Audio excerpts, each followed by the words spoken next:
Okay, great. Well, should I take it away? The floor is yours. Okay, excellent. Well, very excited to be with you all this morning. I think my topic is setting enrollment goals for underrepresented populations.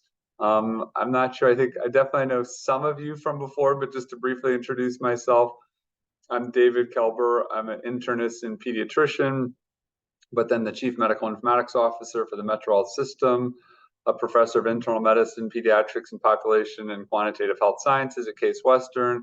And then I think this is really part of a series leveraging my role as the health informatics lead for the clinical and translational science collaborative.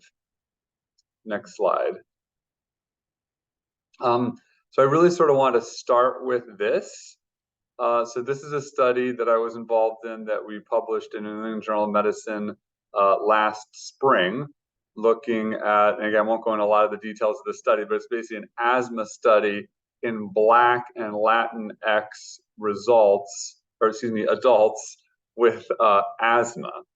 So you can see my name's there. It's a large multi-center trial.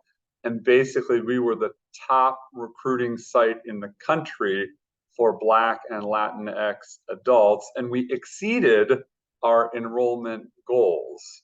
So I don't know, can you just, there's a little animation, I think, in this slide. So yeah, we're the top performer in the country in recruiting Blacks and Latinx patients and exceeded our goals. And there's one more animation part. And so I guess, obviously I have more to talk about, but just since it's a little bit of a small group, I want to get some perspective from you all. Presumably the reason you're here is you're trying to do better at recruiting underrepresented populations in research. So definitely be interested, in a brief, comments or questions about, what are some of the issues that you have encountered in underrepresented populations in research?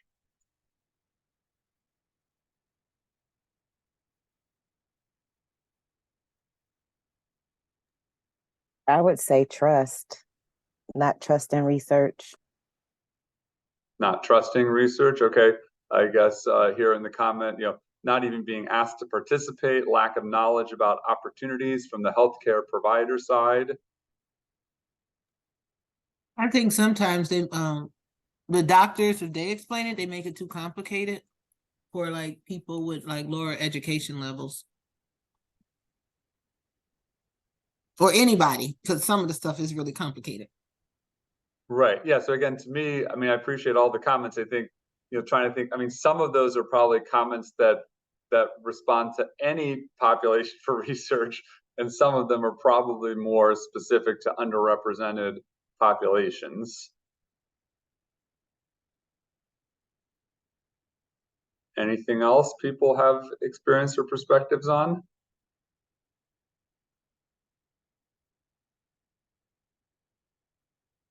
Okay, well, let's go to the next slide then. So, I wanted to start out with this because this is a talk about goal setting. It just happens to be goal setting for underrepresented populations in research. But I think to make sure we're framing this correctly, I think it's important to think about goal setting in general. So I'm assuming most people here know about this concept of a SMART goal, right? So a SMART goal is specific, measurable, achievable, realistic, and timely. And so part of the reason that we were able to exceed our goal in the New England Journal of Medicine asthma study is because we had set a goal for ourselves that was a SMART goal. And then obviously we worked vigorously to achieve that and actually exceeded what we had anticipated. But it's got to be a SMART goal. And I think the reason I say this is, I'll just say at Metro, many times, even though, we have a lot of underrepresented populations in research, the basic response is, oh, maybe we're not doing as well as we should be. We should do better. Well, I'd say that's a statement of an aspiration. That's not a goal, right? So the idea that, oh yes, we're not doing as well as we could and we want to do better, that's really it's not gonna help you figure out, okay, did we really do better in this next study? So I think if the goal is to recruit more underrepresented people in research, we've got to think about this from a SMART goal perspective. So I think that's sort of number one. So if we want to tackle this problem, which obviously we do or we wouldn't be here, we need to think about it from a SMART goal perspective. Next slide. And then I also think it's important to think about study participation in research. And I know the title talked about enrollment, but I would say, even as some of your comments, a couple minutes ago indicated, to me, it's much more than just enrollment, right? So to me, there's these 4 steps of subject participation in research. There's identifying eligible patients based on inclusion-exclusion criteria. Then you have to recruit those patients, somehow reach out to them. Then you have to enroll them. And then really, for a lot of studies, just having them come to that first step, if it's a multi-step study, is not good enough. You really want them to complete the study. So again, think about that: identifying, recruiting, enrolling, and then completing the study. So there's a little bit of animation here too. And that sort of takes you from the idea of an eligible subject or patient to subjects completing the study.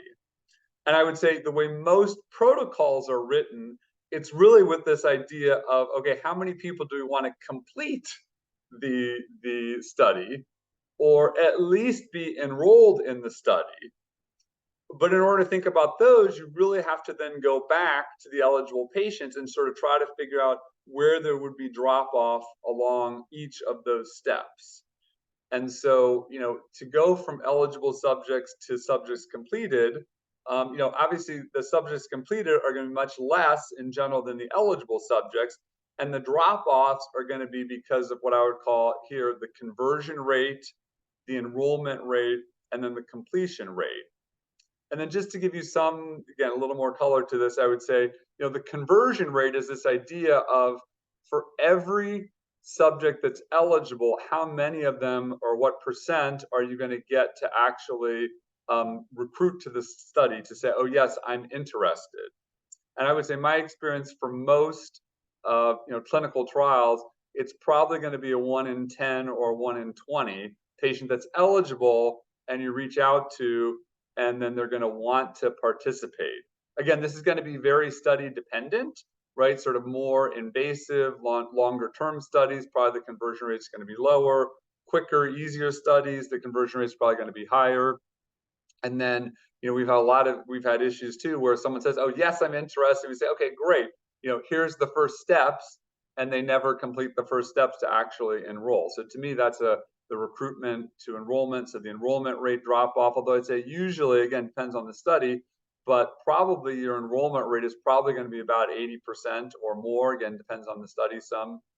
And then the completion rate, I just put a bunch of question marks because, again, depending on how invasive the study is, maybe the incentives for the study from enrollment to completion could be very variable. But anyway, I think you just want to, when you're trying to come up with your SMART goal, to think about overall, underrepresented populations in research, you want to think about all of these possible areas that take you from an eligible patient to subject completing.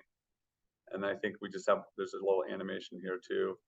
Then we go to the next slide. Yeah, so it's more than just the enrollment goal. To me, you really want to start with the identifying the subjects, and then what's your recruitment goal, your enrollment goal, and your completion goal. Next slide. Okay, so to me, there's 3 secrets. I put the secrets in quotes because I want to tell you all about these secrets so that you can do well in this too. So the first one I would say is you have to know your patient population. You don't necessarily have to know the individual patients yet, but you have to know the patient population. So what is just realistic, even in terms of identifying patient population, both of underrepresented patients and not underrepresented patients? I'd say, many times we used to have this problem at Metro where you would ask the PI, hey, how many patients do you think would be eligible? And they would come up with a number based on their, quote unquote, experience.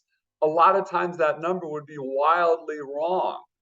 And so I think the problem is, if you're not doing some analytics to start with to understand the potential people, either underrepresented or not underrepresented in your population, you're sort of starting from a very not ideal space. So first is know your population. Next part of the slide. The next part of the slide is identify your subject. So once you know in general how many people are going to be eligible in your population, then you really want to go down and figure out who are those specific people. What are their touch points with the healthcare system? How can we connect with them? So it's the general population, know your patient population, and then identify your specific subjects to try to target for the recruitment, enrollment, and then completion. And then the last part of this slide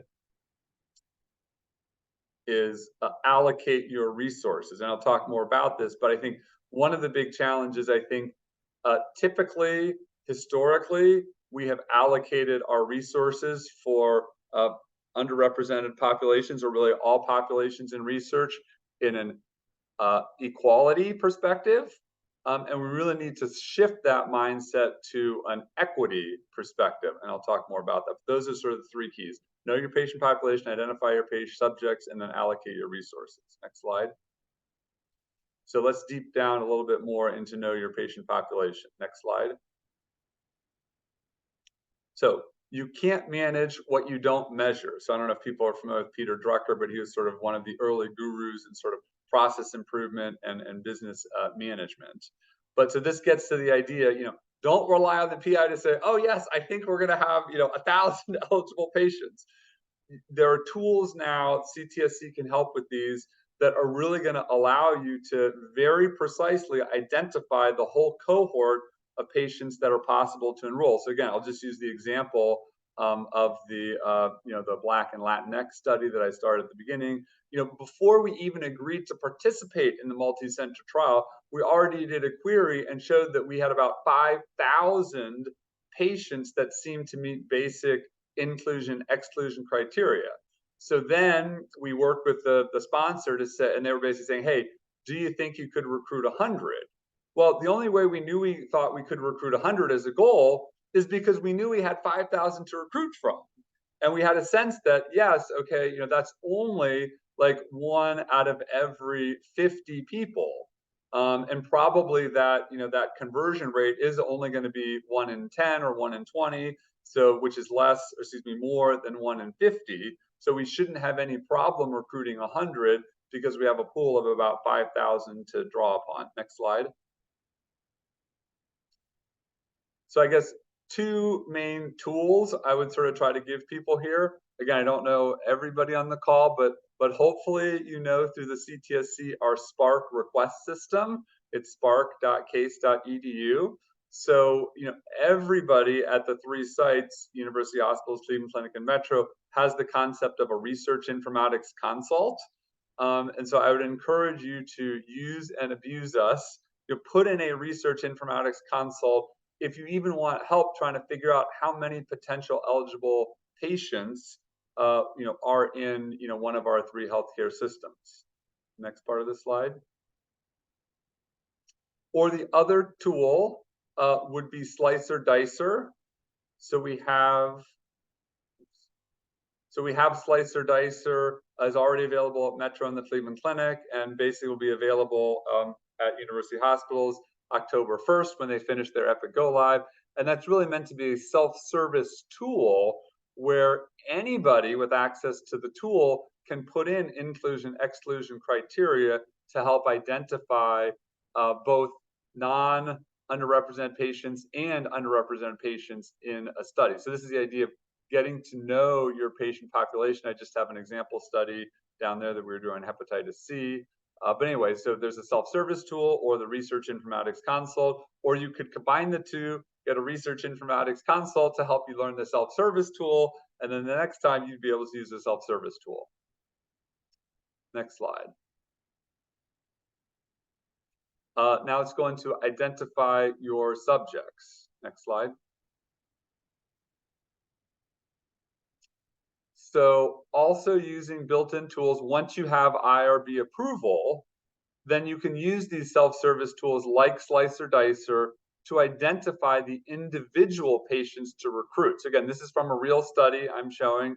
I hit all the MRNs and other PHI, but through these same tools in your electronic health record, again, already at Metropolitan Cleveland Clinic and University Hospitals in just a couple of weeks, you'll be able to identify specific patients then that meet the overall criteria, and even potentially different ways to recruit them. So, what their contact information is, are they on MyChart, the personal health record? Do they have an upcoming appointment that maybe you want to reach out to a specific clinic or try to meet them or talk to their provider?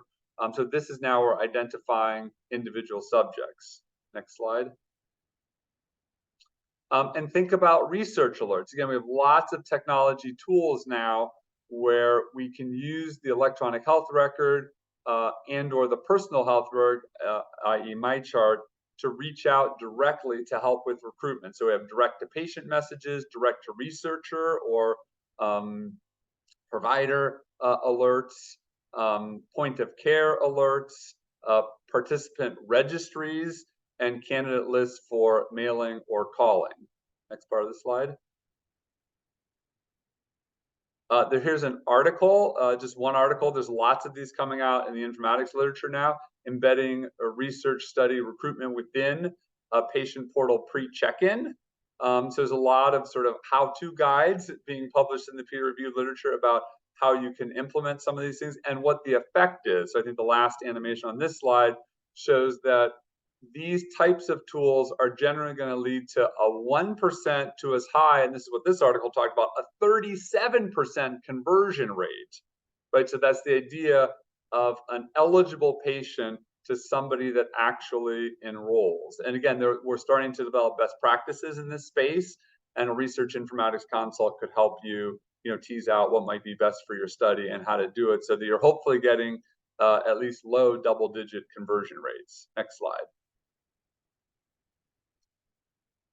And then allocate your resources. Next slide. So again, I would just reemphasize what I said before. I think traditionally, the traditional model of resource allocation to recruit study subjects was equality based. And we know that that really doesn't make sense because we really need to think about this through an equity lens, where certain populations, particularly underrepresented populations, I think need different, and I would even say disproportionate, right? That's the whole equity picture, disproportionate resources targeted to them to help some of those things you identified at the beginning. They're not even hearing about the research. There's mistrust, and so there needs to be more resources spent on developing trust than maybe other populations that don't have the history of mistrust. So we need to think about allocating our resources to study recruitment on an equity basis, not an equality basis. Next part of the slide. So I think the key here is we can leverage what I would call low resource tools and approaches to reach out to non-underrepresented populations. So for example, direct to patient messages, direct to researcher alerts, direct to provider alerts, point of care alerts, registries, and then the last part of the slide. And therefore more resources, right, again, this is the equity lens, can be leveraged for underrepresented populations. For example, do phone calling, meeting in person with patients during visits, attending in-person recruitment activities, putting other resources to lowering participation barriers, maybe helping with transportation, other things to make it easier for underrepresented populations to participate because their barriers to participation are going to be greater probably than non-underrepresented populations. Next slide. Okay, so action items, we're wrapping up. Next part of this slide. So think smart, remember the SMART goals. Next part. Remember the 3 secrets: know your populations, identify your subjects, and then allocate your resources equitably, not equally. Keep going. Utilize research informatics tools, resources, and people. That's the consult. Next part of the slide. And think about you too, in a couple years, could be having a New England Journal of Medicine article that was involving more underrepresented populations in research and then leading the country in involving underrepresented populations. So I think, again, to me, the CTSC, if we could say, 5 or 6 years from now, that we are leading the country in our CTSC in enrolling and participating underrepresented minorities in research, that would be a huge achievement for us. And I think we got a couple minutes for questions. Yes.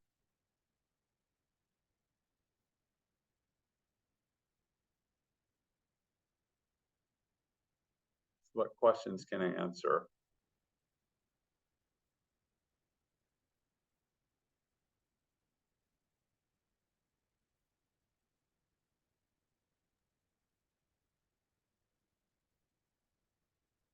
What can someone expect from a research informatics consultation?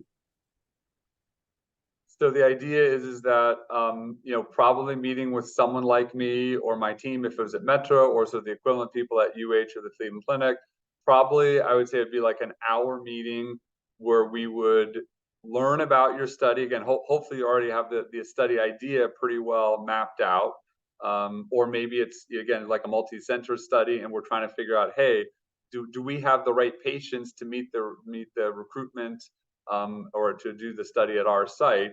And then we would be able to help you figure out what tools would be the right tools. And again, depending on the amount of help that you needed, we might even be able to help you sort of do the querying to figure out, how many patients do we have, right? Know your population to figure out if it makes sense to participate in a study, at your particular site. It would usually just be sort of a one-time thing, probably, 1 hour type of engagement. If you needed help further down the road, then in terms of identifying those patients, you could reconsult us. If you needed help with some of those things like, MyChart messaging or alerts to providers or registries, that would be a sort of another reconsult. Do you know your response rate from MyChart recruitment? So again, this has been well published. It's usually high single digits or low double digits. That's pretty well established over a number of studies, which again, I always tell my team I'm a glass half full person, not a glass half empty person. So on some level, that one, high single digits, low double digits is pretty low. On the other hand, it's very easy to do, right? Because you can mass message a lot of people through MyChart, one. And then two, it's very low resource intensive, right? So again, I don't know if anybody has done that, but I mean, in probably about 15 minutes, I could literally send a message to about 10,000 people in MyChart. So even if the response rate is only 5%, right? 5% of 10,000 is going to be 500 people. And I would actually caution people, you don't want to send 10,000 recruitment MyChart messages at once because you probably won't be able to handle the volume of the 500 people that respond, right? So you want to sort of space some of those things out, but we know a lot about how to do all that. What else?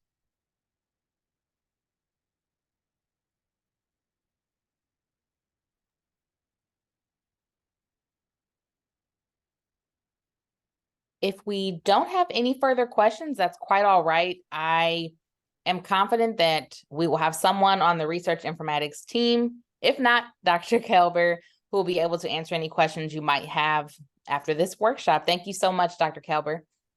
Yeah, I was just going to say it could either be now or later. I mean, the facilitating underrepresented populations in research is one of the goals of this CTSC 7-year grant that we just got. And so lots of us are trying to think about from our different perspectives how we can help. I'll say this is the first, sort of talk I've given about this, since we have the new CTSC. So if there are things you didn't hear or wished you would have heard or others feedback that you could give me to sort of make this presentation better, I would love that. Because again, one of our real goals over the next 7 years now is we really want to become a leader in this. And so obviously part of that is going to be making sure that we're sending out the right messages and developing the right tools and the support to become a leader in this. Absolutely. All right. Thank you again, Dr. Kaelber. Okay, thank you. Have a good Bye. afternoon.